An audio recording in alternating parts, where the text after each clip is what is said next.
Конфликтот на Блискиот Исток очекувано ги вивна цените на горивата во Македонија. Регулаторната одлучи дизелот од полноќ да поскапи за 14,5 денари, бензините за 5.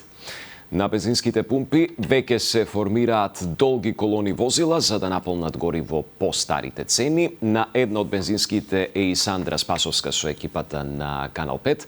Сандра, прво да чуеме каде точно се наоѓате, во кој дел на Скопје и каква е генералната слика? Има ли метеж на бензинските? И да чуеме и детално кои ќе бидат новите цени на горивата.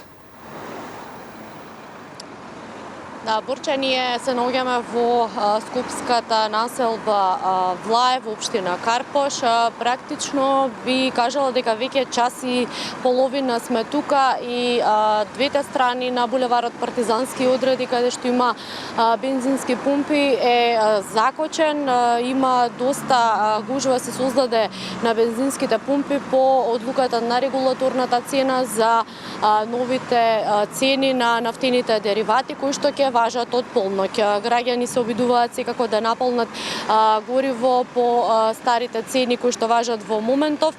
Меѓутоа, за она каква е сликата на терен, малце подетално ќе објасниме подоцна. Сега би сакала да кажам само во однос на новата цена на регулаторната комисија, од одлука на регулаторната комисија, цената на дизелот, спомена и ти во најавата, е за 14,5 денари поскап ќе биде од полноќ, па така новата цена ќе изнесува 85,5 денари за литар.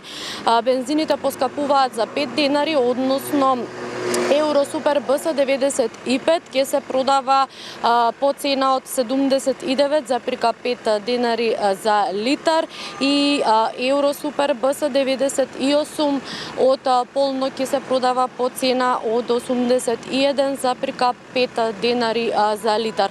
Ова се новите цени кои што регулаторната комисија за енергетика ги соопшти пред малку.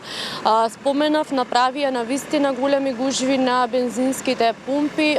Тука каде што ние се наоѓаме на булеварот Партизански одреди, е навистина хаотично денеска. Во изминатиот еден час има доста нервозни граѓани кои што и по 20 на минути, можеби и повеќе, чекаат за да стигнат до бензинските пумпи и да наполнат гориво или пак бензин по старите цени кои што ќе важат до полноќ. Што порачаа оние кои што ги затекнавме тука, предлагам да слушнеме од анкетата што ја снимивме во продолжение. Дали можеби ќе оставите колата, еве да не возите неколку дена, бидејќи имаме стварно високи цени во моментот? Па сега од вас слушам ова изненадувачко, меѓутоа и не е. Ќе возам пак, што се мора. Ќе се возам. Какви гужви се соочивте изминативе денови, можеби на бензин? Па не е нормално, не. Немаше покачкувања такви, така да. Ова е да не дојде повеќе. Ако нема да возиме, ако има ќе возиме, дека можеме да возиме и толку. Скапи ли се сега цениве по вас нови? Према околината, према Балкан, како што е, значи сме тие се сумите, мислам, цената е таа. Сега некој што користи, доаѓа, зема, фактички не краде на некој начин. Тоа е. Ако стигнам да наполнам, ќе наполнам, ако не, ќе бидам принуден да оставам. Дали денови можеби се соочивте со ваква слична ситуација? Не, ова е прв пат. Да, ги слушнавме граѓаните и не се многу изненадени, бидејќи изминативе денови понешто можеше да се забележи на светските берзи. Цената на барел достигна и над $100. Ваква слична ситуација, односно вака високи цени на барелот имаше и во 2022, значи по изминативе 3 години ова се случува прв пат. Слични гужви имаше и тогаш на бензинските пумпи, кога исто така нагло поради конфликтот во Украина скокна цените на нафтените деривати и во нашата земја. Од регулаторната комисија за енергетика велат дека за сега не размислуваат за враќање на стариот правилник. Сега во моментот важи правилникот со кој еднаш во неделата, односно секој понеделник, се носи нова цена на нафтените деривати. Оттаму за Канал 5 велат дека анализите покажале дека враќањето на стариот модел со кој се утврдуваат малопродажните цени на горивата еднаш во неделата, односно секој понеделник, оној модел кој што сега во овој момент се употребува, или ги штити граѓаните на начин што обезбедува внесува целосна известност во точно утврден ден и анулира неизвестноста дали секој ден ќе има нови одлуки или пак не. Инаку, по одлуката на Регулаторната комисија за енергетика, сега треба министерствата надлежни да спроведат една анализа, односно Министерството за енергетика треба да спроведе анализа во моментов дали има основа за прогласување на кризна состојба или пак не истата, доколку нели се донесе одлука да ја предложи до владата која треба да ја донесе на седница.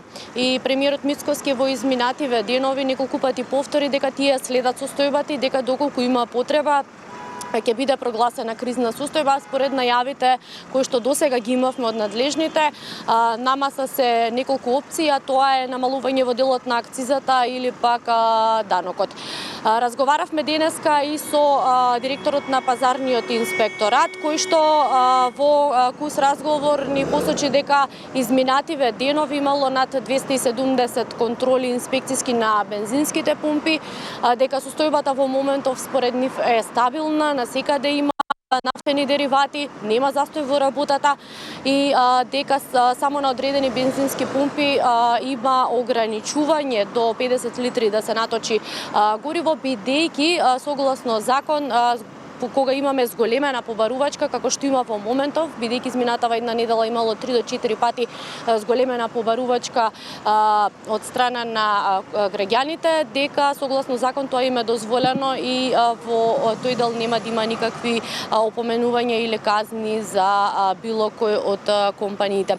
Инаку, директорот на пазарен исто така ни кажа и дека во текот на денешниот ден 20 тима од инспектори се на терен не само во Скопје, туку и на ниво на целата држава. Така што се следат, ги следат состојбите надлежните и секако доколку има потреба ќе реагираат, такви се нивните најави.